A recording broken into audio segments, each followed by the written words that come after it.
kami sa bahay Next Asia. So, kasama ko po si Mami. So, may kinakausap po siya. So, may ginagawa po dito yung bahay. Tapos po, malapit lang po sa school, pati po sa mga kalsada. Tsaka, gagawin na po yung swimming pool na yun, no?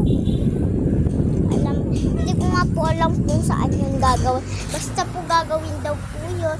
So, kung gusto niyo po ng bahay, i-ano na lang po si Mami message sa my Facebook. O hindi kaya i-add niyo siya. Kainlet Hulaw. So, ngayon po si Mami.